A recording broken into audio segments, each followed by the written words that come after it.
আসসালামু আলাইকুম। আলহামদুলিল্লাহ। তো যেহেতু আমাদের ঘাস নাই, অনেক দিন পরে চলে আসলাম লাউ বাগানের তলে ঘাস কাটতে।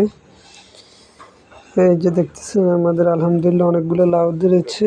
তো বর্তমানে কিন্তু লাউর দাম নেই, যেহেতু আমরা নিজেরা চাষ করছি এই কারণে এখন দাম নেই। যদি চাষ না করতাম এক একটা লাউ আমাদের এলাকায় 100-150 টাকায় কিনে লাগতো।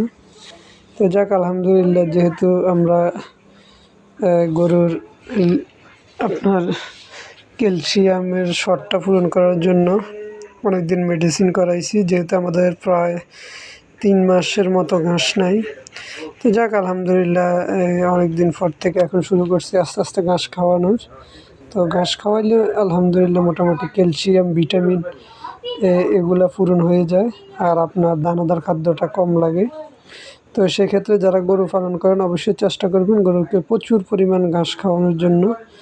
তো যেমনি আমাদের ভাত হচ্ছে প্রধান খাদ্য, তেমনি গরুর প্রধান খাদ্য হচ্ছে কিন্তু ঘাস।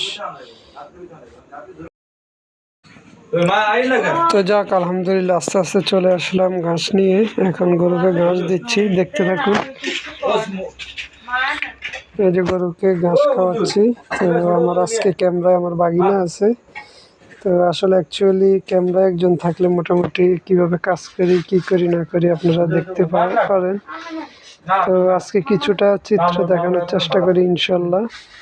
আমি প্রতিদিন এইভাবে আপনাদেরকে দেখানোর চেষ্টা করব। তো সবাই দোয়া করবেন। আজকে পর্যন্ত, আল্লাহ হাফিজ।